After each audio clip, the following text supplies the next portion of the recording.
연세대학교 신문방송학과 학생이었거든요. 그러니까 96학번이었는데 그 당시에 딱 여대생들이 신입생으로 들어가면 교양 필수 과목보다 더 중요한 게 세시를 사서 보는 거였어요. 아, 그 당시 그 유행한 잡지. 네, 왜냐면 네. 너무 촌티가 심하니까 요즘 애들이랑 또 다르잖아요. 근데 그 당시에 전속 모델 공고가 난 거예요. 거기에. 그래서 제가 저 그때 무슨 스튜디오 가서 프로필 찍은 것도 아니고 스냅 사진 친구가 찍어준 거 냈거든요. 근데요.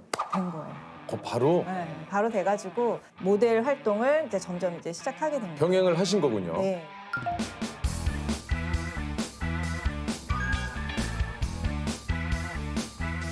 혹시 이제 밀레니엄 때 사이버 가수 아담. 아세요? 네. 아담 알죠? 아담 다음에 또 누가 루시아. 나왔죠? 네, 루시아 나왔죠. 네. 그게 저예요.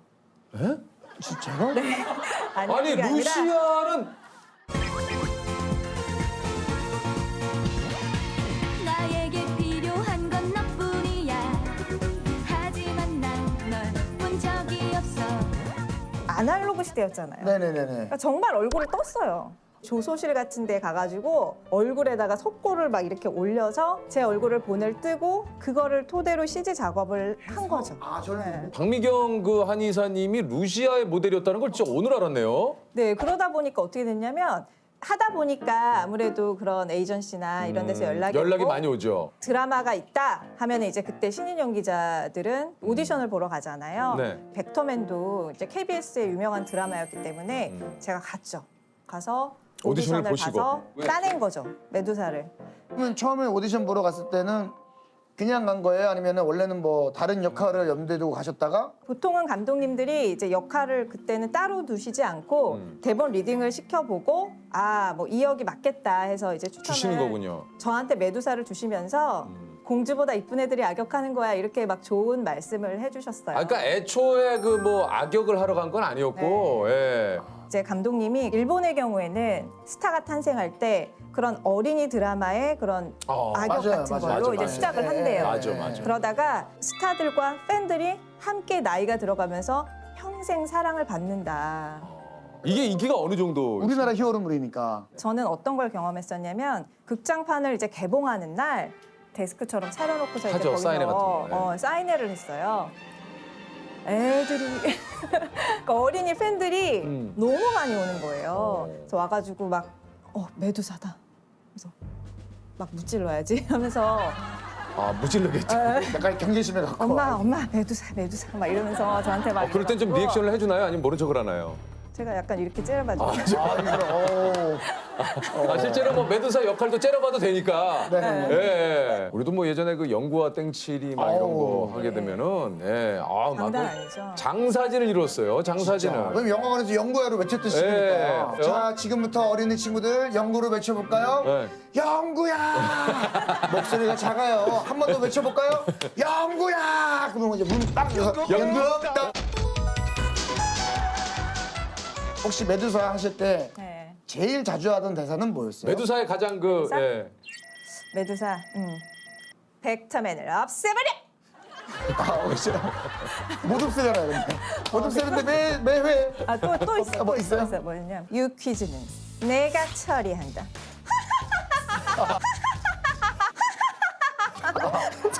아니, 뭐야.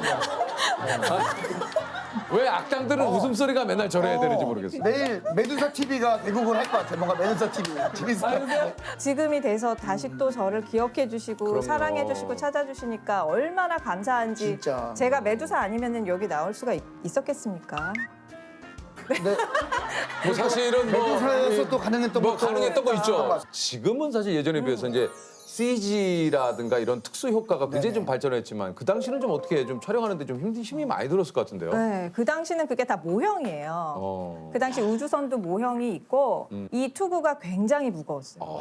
굉장히 무거워서 하루 종일 촬영하고 나면 약간 목이 이렇게 짧아진 것 같은 약간 목 디스크처럼 그럴 것 같아요. 네, 좀 저리고 아프고 좀 힘들었던 기억이 있고요. 근데 제가 힘들다고 하면 안 되는 게 왜요? 제가 제일 꼴이었거든요, 사실. 왜요? 다른 배우들은 하루 종일 야외 촬영을 탈을 쓰고 해야지. 이거를 하니까 하루 종일 찍어도 한 회를 못 건지는 거예요. 근데 저는 그냥 그 자리에서 독백식으로 하루에 몇 회를 찍었어요. 역시 마음에 들어. 야, 그러니까 직접적으로 싸우진 않잖아, 메두사하고. 지령만 내리면 되는 거니까. 명령만 딱 내리고 그 옆에 부하도 CG예요. 그 허공을 보면서 뭐야? 이렇게 이거 몇 회 찍으면 여기 L이지 않아요? 이거 하도 눈을 치켜뜨고 막 올려뜨고. 그래서 어떻게 보면 메두사 돈을 좀 쉽게 버는 편이네요. 메두사가. 메두사 입장에서는. 야외가 딱 한 번 있어요. 어떤 그 감독님의 배려인데 시즌마다 메두사가 탈을 벗게 해주는 회차가 하나씩 있어요. 그럼 무슨 회차예요? 지구인으로 변신을 해서 지구인을 홀리는 시찰 나가는 거야, 시찰 나가는 거네요. 이쁜 지구인 역할로 해가지고 이제 유혹을 해가지고 주인공들을 약간 이렇게 이렇게 부하로 삼아서 메두사 활동 이후에 주말 드라마 제의가 들어왔대요. 그래요? 맞아요. 예. MBC 주말 드라마 그 햇빛 속으로라고.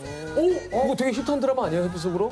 근데 제가 그때 큰 고민에 빠졌어요. 이거는 그 당시는 정말 뭐 드라마 시청률이 어마어마했잖아요. 전 국민이 기다리는 시간이기 때문에 네. 거기다가 얼굴을 비춘다, 역할을 맡는다는 거는 정말 내 인생의 그 진로가 딱 배우로 굳어지는 거거든요. 그럼 그 전까지는 아니셨다는 얘기예요?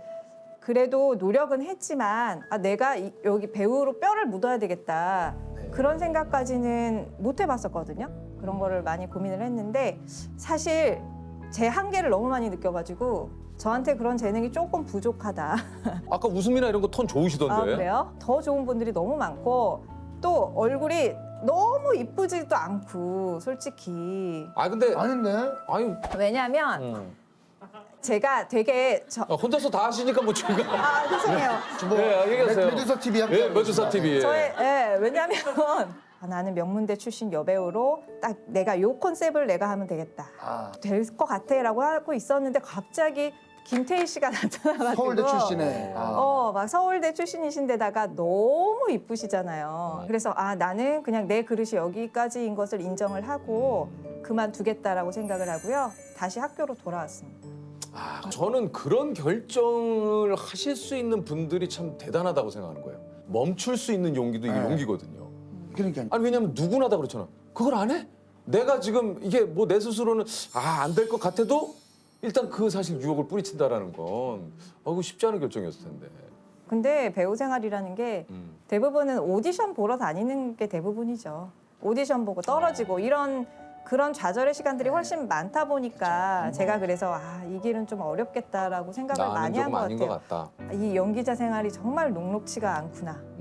이걸 많이 느꼈죠. 배우를 그만둔 이후에 어떻게 네. 좀 이렇게 지내신 겁니까? 복학을 해서 신문방송학과를 졸업을 하고요. 하시고. 그 당시는 IMF 지나서 굉장히 경제가 어려웠던 맞네. PD 시험을 보려고 해도 방송 3사에서 별로 공고도 안 나고 그 당시에 대기업들도 다 이제 경쟁률이 그쵸. 많고 제가 뭐 배우 생활하느라고 뭐 학점 관리나 잘했겠습니까? 그러니까 너무 막막한 거예요. 다시 한번 내 인생을 다시 세팅해보자. 한의사를 해보기로 이제 마음을 먹고 노량진에 이제 재수학원에 등록을 했어요. 그래서 그때가 저기 혹시 몇 살 때인지 여쭤봐도 됩니까? 26이었던 것 같아요. 저는 또 문과 출신이다 보니까 이과 공부를 거기서 배워야 됐던 다시 시작을 하셔야 되는 그래서 이과 공부를 하고 이제 2003년도에 한의대에 입학하게 됩니다. 1년 만에 그래도 또 입학을 하신 거예요? 네, 다행스럽게도 아니 공부를 얼마나 하셨길래 또 1년 만에. 그때는 졸려서 울어봤던 것 같아요. 막 수학 문제를 푸는데 막 머리도 안 돌아가고 막 너무 졸리고 막 껌 한 통 씹고 그리고 안구건조증 때문에 막 이게 눈이 안 떠질 정도로 심해가지고 막 안과 다니고 막 별의별 질병을 얻으면서 이제 공부를 했었어요. 그 당시.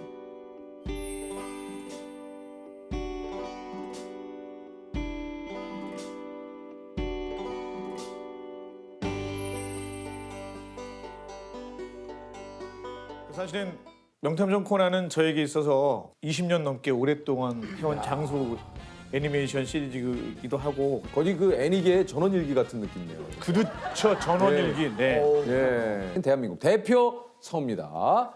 지금까지 그 하신 작품이 한 몇 작품 정도 되신가요? 글쎄 세어보진 않아서 잘 모르겠는데 애니메이션 한 2,500편에서 3,000편 정도? 그러니까 타이틀로 치면 한 200, 300 타이틀. 200, 300 타이틀 정도. 네.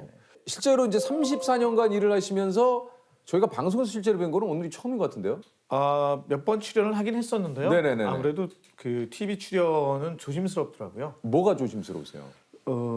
제가 주로 이제 맡았던 역할들이 뭐 강백호 같이 좀 터프한 캐릭터도 있지만 주로 어린 소년, 그 중에서도 꽃미남, 네네네네. 미안한 얘기지만 디카프리오 이런 역할들을 많이 했는데 잘못 TV에 출연을 했다가 그 감동을 다 파괴시켜드릴까봐 약간 몰입을 깰까봐. 몰입도 깨고 그다음부터 저를 안 찾으실까봐 걱정이 좀 돼서 가장 오래 하신 작품이 혹시?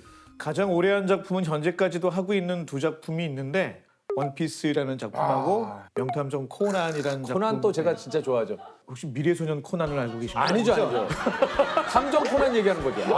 근데 이제 세대 차이가 나죠. 인실은 언제나 하나. 그 사실은 명탐정 코난은 저에게 있어서 20년 넘게 오랫동안 해온 장수 애니메이션 시리즈이기도 하고 거의 그 애니계의 전원일기 같은 느낌이에요. 그렇죠 전원일기. 네. 예. 명탐정 코난을 좋아하시는 분들께 조금의 죄송한 말씀이지만 근데 저에게는 있어서 여러 가지로 꿀이다. 왜요? 제가 주인공이거든요 거기서. 남도일이 주인공. 남도일이 주인공이죠. 근데 실제 대사가 그렇게 많지 않아요. 맞아요. 그러니까 실제 어떤 사건의 추리는 그 어린 꼬마가 다 하든지 하죠. 아니면 어린 꼬마가 이렇게 독침을 쏴가지고 쓰러지는 그 유명한 탐정이 혼자 다 하든지 네, 그렇거든요. 맞아요. 저는 그 직전까지만 하는 거예요. 그래 알았어 이거야 이거만 하면 그다음부터 알아서 풀어져요. 그랬지? 그러면 이제 그때 풀어져요. 그럼 맞아요. 야.